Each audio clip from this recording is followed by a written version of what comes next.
So, good evening, doctors and all the participants. Shumon on behalf of Shield Healthcare from the Agilo Division. I again, welcome you all in today's session on the series that is Autism Explore the Spectrum. And today is the episode 3. And we will cover early intervention in autism. But that thing is, today we will cover a little bit and in elaborately we will cover in our next session. So now it's time to introduce, as you all know, Dr. Anusha Samuel, madam. Madam is PG Diploma in Autism from Tirupati, and Madam is from Balaram Child Neurocare, Tirupati. So with this short introduction, I request Madam to take over the session. And Madam, just give me 1 minute time. Yeah.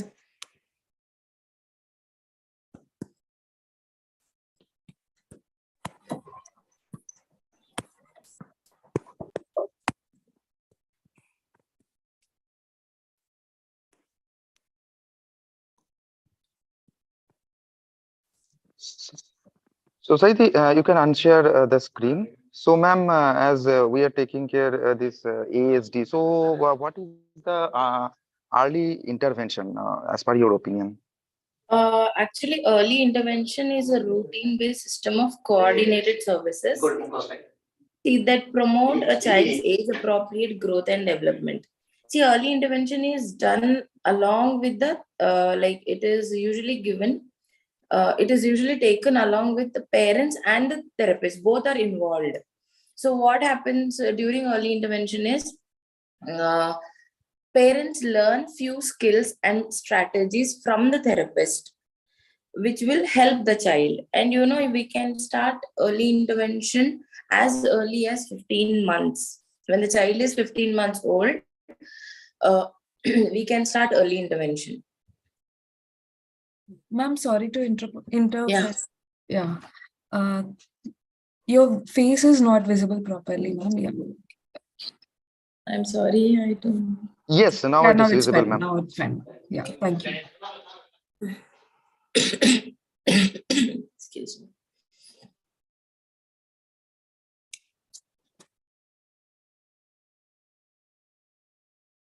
Hello. Hello. Yes, ma'am. So, ma'am, Yeah. just to know, yes, ma'am. So, Hmm. thank you very much for the deliberation. Just want to know why this kind of early intervention is very much needed here in case of this autism. So, what is your thought on that? See, as I already told you, we can start early intervention as early as 15 months. See, usually early intervention begins prior to or at preschool age, that is 0 to 3 years. Before 3 years, that is called as preschool age. So why it is done at that time is because of the at this age children have higher brain plastic level of plasticity in their brains. Plasticity is nothing but brain's ability to change and adapt. So during this period, if we do early intervention, whatever intervention strategies we use will be more effective. And when early intervention is done, like for some children with autism, when we give early intervention at this age, that can help them so much. Like when they grow older, they are no longer on the spectrum. You cannot make out that this kid is autistic. They'll be like exactly near normal. I cannot tell you 100% normal. They'll some kids, they'll get speech and everything will be like normal kids only. There'll be few differences will be there. Some children may have flat robotic language, like they don't communicate, they don't speak the way we speak. It will not be like sorry, it will not be like normal speech. But unless you don't you don't focus on certain disabilities, you will not be able to understand, you will not be able to make out that this kid was actually on the spectrum, that is autism. Okay. So, thank you very much, ma'am.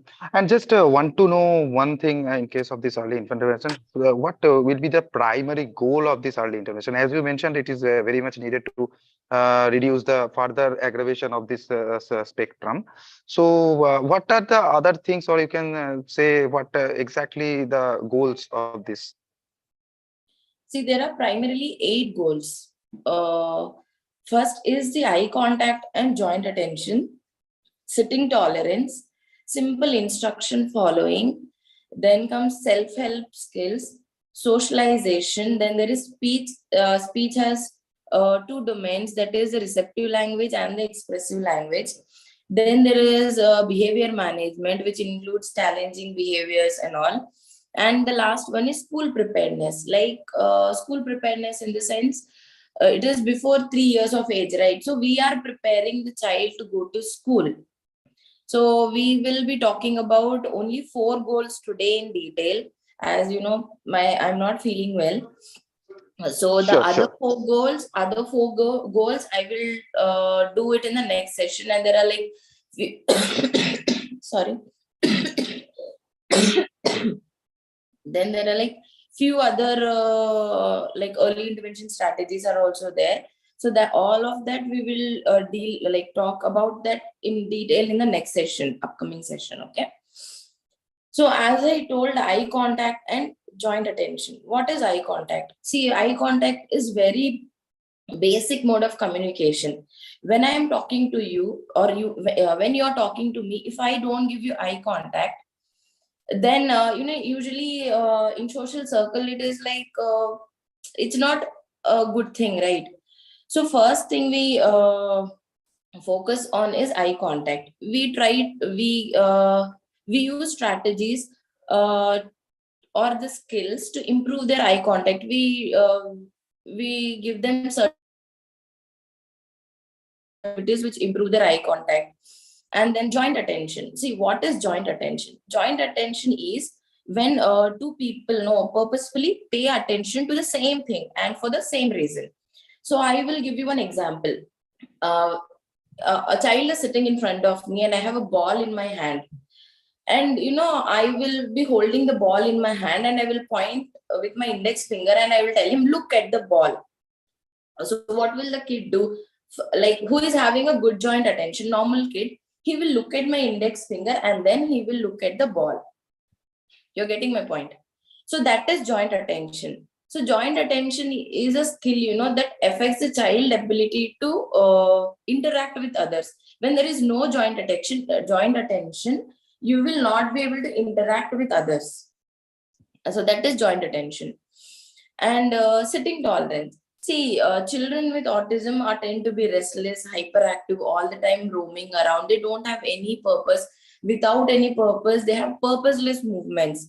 So which makes learning difficult. You cannot, if when a child is roaming around in your room or a classroom, you cannot make him learn anything. You cannot teach him anything. So sitting tolerance, and even there is a difference. Okay, and you might be thinking, even a child who is a ADHD, he does not sit in one place.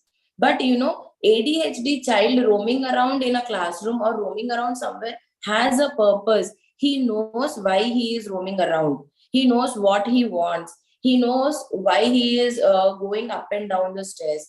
But a child with autism, he does not have any purpose. He does not know why he is roaming around. He does not know why he is going up and down the stairs.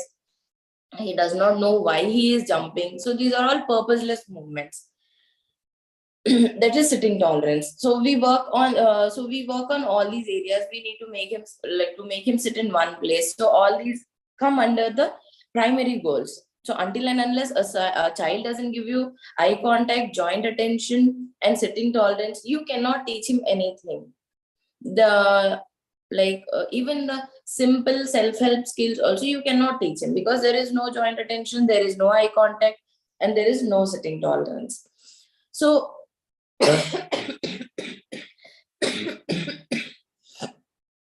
so simple instruction following. See, children with autism are unaware of the surrounding. They don't know anything about people around them.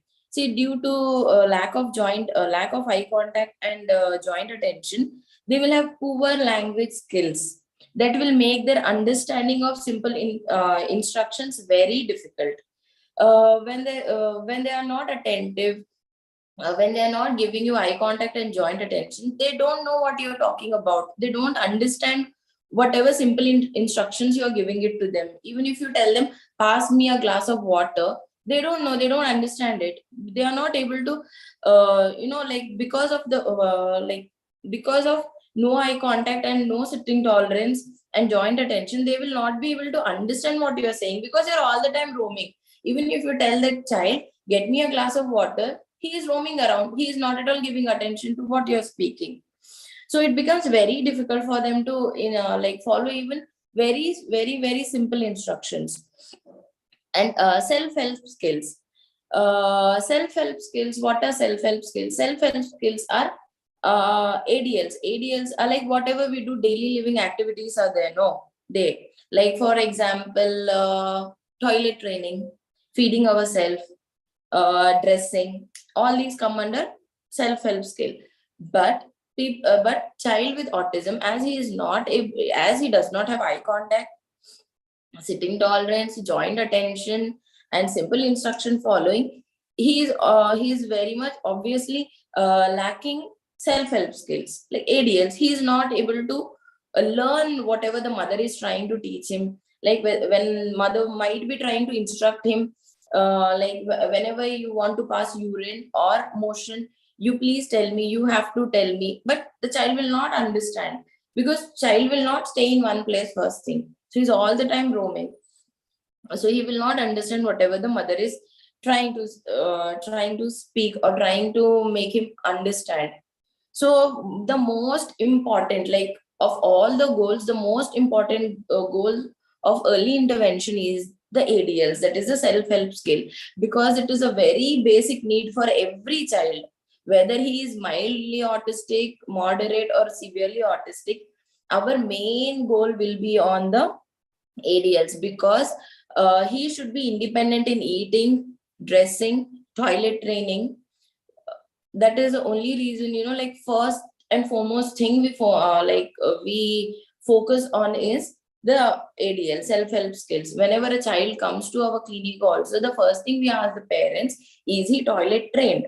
If he is not toilet trained, along with the other goals, we mostly focus on the toilet training part, self-dressing, eating, feeding themselves, so they should know that he is supposed to eat by himself. So these are the few Thank, things that we most importantly focus on.